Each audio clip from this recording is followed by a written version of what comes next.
মুসলিমরা কোরআনকে সম্মান করে আলহামদুলিল্লাহ, তবে অনেকেই সীমা ছাড়িয়ে যায়। এতই সম্মান করে যে কোরআন নাজিলের উদ্দেশ্যটা কি সেটাও তারা একেবারে ভুলে যায়। দেখবেন কোরআনকে সবচেয়ে উপরে সেলফে রাখে, আলহামদুলিল্লাহ এত উপরে রাখে যে সহজে ছুঁতেই পারে না নিজেরা, আর কোরআনে ময়লা জমে যায়। কোরআন হচ্ছে পথনির্দেশের বই, এটা পথনির্দেশক। ধরুন আপনি পড়ালেখা করছেন, গাইড বইটাকে সাধারণত কাছে কাছে রাখা হয়। গাইডটা এমন জায়গায় রাখা হয় যাতে সহজে নাগাল পাওয়া যায়, এমন উপরে রাখবেন না যে নাগাল পাওয়ার জন্য কঠিন হয়ে যায়। আর কোরআন এমন বই যা প্রতিদিন দরকার, হাতে হাতে থাকা দরকার। অনেক মুসলিমই কোরআনকে খাঁটি সিল্ক কাপড় দিয়ে মুড়িয়ে তারপর ফিতা দিয়ে বেঁধে রাখে। ধরুন আপনি কোরআন পড়তে চাচ্ছেন, চিন্তা করবেন ঠিক আছে খুলতে লাগবে 5 মিনিট সময়, আবার বাঁধতে যাবে 5 মিনিট, তাহলে 10 মিনিট। আবার চিন্তা করছেন খুলতে আর বাঁধতে এটা বাধা হয়ে দাঁড়াবে। যদি আপনার 10 মিনিট সময় থাকে তাহলে তো এই 10 মিনিট খুলতে আর বাঁধতে হাত থেকে চলে গেল আপনার। যদি হাতে 10 মিনিট সময় থাকে, খুলতে আর বাঁধতে তো 10 মিনিট চলে যাবে, তাহলে পড়ারই দরকার নেই। কোরআনকে সম্মান করতে হবে, তবে আসল সম্মানটা অন্তরে। আমি বলছি না কোরআন উপরে রাখবেন না, ভুল বুঝবেন না, তবে খেয়াল রাখতে হবে সেটা পড়ছেন কিনা, সব সময় কাছে পাচ্ছেন কিনা। আর দেখবেন অনেক মুসলিমই কোরআন স্পর্শ করার আগে হাজারটা বিষয় নিয়ে ভাবতে থাকে, যেন এটা একটা RDX বোম। কোরআন জুতো পরে স্পর্শ করতে পারি? দাঁড়িয়ে থেকে কি পড়তে পারবো?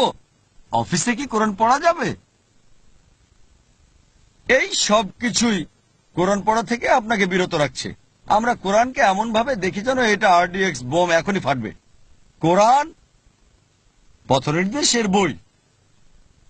এই কারণে আমরা অনেক ইন্ডিয়ান আরবদের উদাহরণ দেই, মাশাআল্লাহ তারা কোরআন পড়ে, যথাযথ সম্মান দেখায়।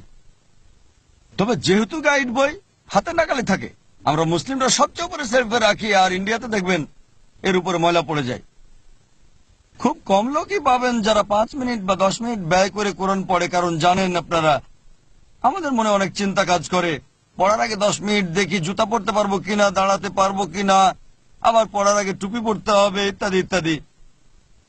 দেখেন অনেক বিষয়ই ভালো, তবে জীবনকে এত কঠিন করবেন না যাতে কোরআনের আসল উদ্দেশ্যটাই বাধাগ্রস্ত হয়।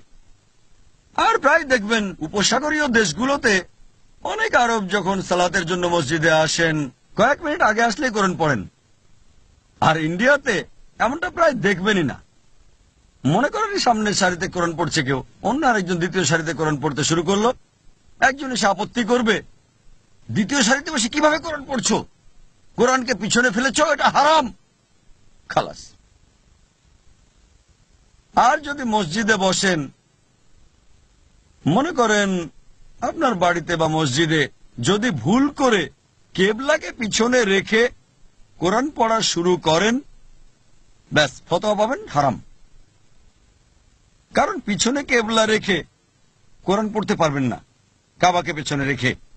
অথচ এই কাজগুলো আমি মক্কায় অনেকবার দেখেছি। দেখবেন সেখানে তালিমুল কোরআনের ক্লাস হয়, হিফজ ক্লাস আছে, ছাত্ররা সারি করে বসে। অনেকে অন্যদের পেছনে রাখে যাদের হাতে কোরআন আছে। অনেক সময় শিক্ষকের কাবার দিকে মুখ আর ছাত্রদের পেছনে কাবা। তাহলে এটা আসলো কোত্থেকে? কোরআনের কোন আয়াতে পেল, কোন হাদিস থেকে আমি জানি না। সুতরাং কোরআনকে ভালোবাসতে হবে, সম্মান করতে হবে, তবে এটাও জানতে হবে যে কোরআন নাজিলের আসল কারণ হেদায়েতের জন্য, পথ দেখানোর জন্য।